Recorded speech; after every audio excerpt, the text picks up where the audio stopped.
देखिए पहला प्रश्न जो है जानने योग्य बात है, जो हमारे वायुमंडल में विभिन्न गैस हैं इसका प्रतिशत दिया है। ठीक है, जो हमारे वायुमंडल है उसमें कितने प्रकार के गैस हैं, कितने परसेंट गैस हमारे वायुमंडल में उपस्थित है। सबसे पहले हम बात करेंगे नाइट्रोजन की। नाइट्रोजन की जो है मात्रा 78% है। अगर नाइट्रोजन की कमी होती है तो हमारे वातावरण में, तो जैसे कि आग जो होता है, आग जो माचिस का जो तिल्ली होता है उसको अगर मारिएगा, अगर नाइट्रोजन की कमी अगर हो तो माचिस की तिल्ली क्या होता है, वो जलेगी नहीं। ठीक है, अगर साधारण रूप से अगर हम बोले तो नाइट्रोजन की उपस्थिति में ही आग का जलना संभव है। अगर नाइट्रोजन अगर नहीं रहे तो आग क्या है, जलेगी नहीं।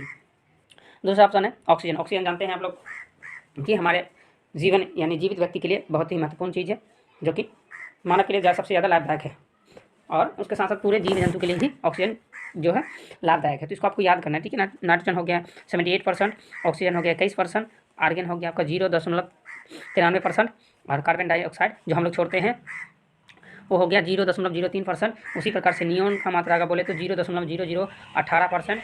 उसका हीलियम का बात करें तो 0.0005%, और ओजोन का जो है 0.0006% ओजन का है, और हाइड्रोजन का अगर बात करें तो 0.00005%। ठीक है बच्चों, इसको आप नोट भी कर सकते हैं। ठीक है, इसको आप नोट भी कर सकते हैं। और देखिए वायुमंडल विभिन्न गैस के प्रतिशत जो कि यहाँ पे दिया हुआ है। ठीक है, आपका दिया हुआ है, ये टोटल वायुमंडल है, इसी में जो है आपका प्रतिशत है। हाइड्रोजन का है, हीलियम का है, नियोन का है, ओजोन का है, ऑक्सीजन का है। ठीक है बच्चों, इसको लीजिए। इससे आप नाइन्थ या 10th में जाइएगा तो आपको यही सब याद करना पड़ेगा। Hydrogen, helium, lithium, beryllium, boron, carbon, nitrogen, oxygen, इस प्रकार से जो तत्व होते हैं, टोटल तत्व को आपको याद करना पड़ेगा। ठीक है, पढ़ना पड़ेगा। चलिए आगे बढ़ते हैं।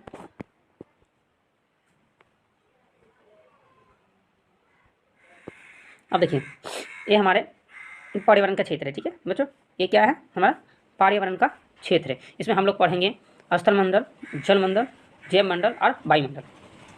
ठीक है, अगर जैव मंडल का अगर बात हम करें, जैव मंडल का अगर बात करें तो पृथ्वी का वह संकीर्ण क्षेत्र, जहाँ पृथ्वी का वह क्षेत्र, अगर सिंपल भाषा में अगर हम जाने तो पृथ्वी का वह क्षेत्र जिसमें वायुमंडल, जलमंडल, स्थल मंडल, ये तीनों जो है मिलता है, उसको हम जैव मंडल कहेंगे। ठीक है, स्थल मंडल, ये तीनों जो है मिलता है, उसको हम जैव मंडल कहेंगे। ठीक है, स्थल मंडल में भी जीव रहते हैं, जलमंडल में भी जीव रहते हैं, और वायुमंडल का भी जो होता है पक्षी वगैरह,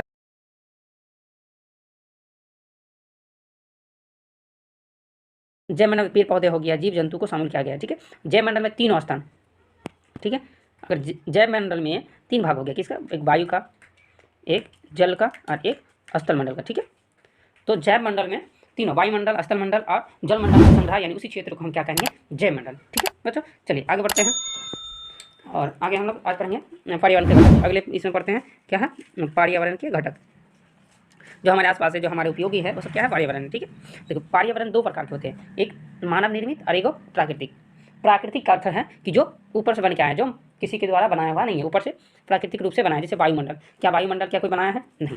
जैसे जलमंडल, जो पानी का, जो समुद्र हो गया, सागर, ये सब हो गया, क्या कोई बनाया है, नहीं, वो खुद से बन के आया। स्थल मंडल, जैसे जमीन हो गया, पहाड़ पर्वत, ये सब क्या है, प्राकृतिक। जैसे सजीव, जय मंडल, ये भी क्या है, प्राकृतिक। और पर्यावरण का दूसरा घटक है मानव निर्मित। मानव निर्मित का अर्थ हुआ कि मानव द्वारा बनाया हुआ। ठीक है बच्चों, मानव निर्मित का अर्थ हुआ मानव द्वारा। जैसे इमारतें, जैसे घर हम बनाते हैं तो क्यों, कौन बनाता है, घर क्या बन के आता है, नहीं, घर बनाना पड़ता है, तो क्या मानव द्वारा घर पे घर बनाया जाता है। उसी प्रकार से पार्क की बात करें, वो भी मानव बनाता है। पुल भी मानव बनाता है।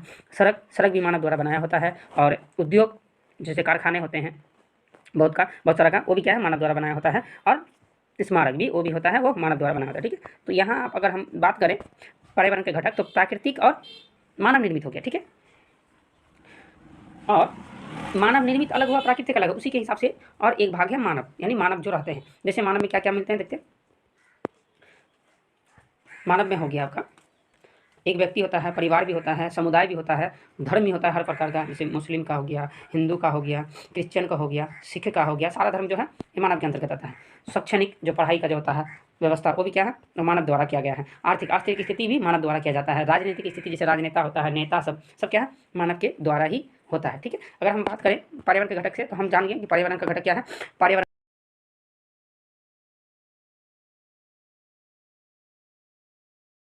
अब तीन कौन कौन सी, एक प्राकृतिक हो गया, एक मानव निर्मित और एक मानव। अब प्राकृतिक के बाद में अगर बोलते हैं जो खुद से बना हो, जैसे कि जलमंडल, स्थलमंडल, वायुमंडल, ये सब क्या है, खुद से बना हुआ है। अब मानव निर्मित जैसे कि सड़क हो गया, स्मारक हो गया, उद्योग हो गया, इमारतें हो गया, ये सब क्या है, मानव निर्मित। उसी प्रकार से मानव में आता है व्यक्ति, परिवार, उद्योग, राजनीतिक, शैक्षणिक, धर्म, ये सब क्या है, मानव द्वारा चलाया जाने वाला एक कार्य है। चलिए वही जो अब अभी चित्र के माध्यम से इस चीज़ को आप जाने अभी, तो अभी हमको जानना है पर्यावरण के घटक हम पहले क्या किए थे, दो, एक प्राकृतिक, एक मानव। अब मानव में क्या आया था, एक सामाजिक क्रिया आया था और मानव निर्मित क्रिया, जैसे कि सड़क, वायु, वही, ठीक है। पर्यावरण के घटक के फिर यहाँ देखिए उसका भी दो घटक, प्राकृतिक का भी दो घटक होते हैं, जैव और अजैव। जैव में जो जीव रहते हैं, जैव में न जीवित, जीव मंडल में जैव रहता है, और अजैव में जो स्थल, जल, वायु, इस सब में अजैव। हालांकि जल मंडल में भी जीव होता है, जैसे मछली सबका, ठीक है।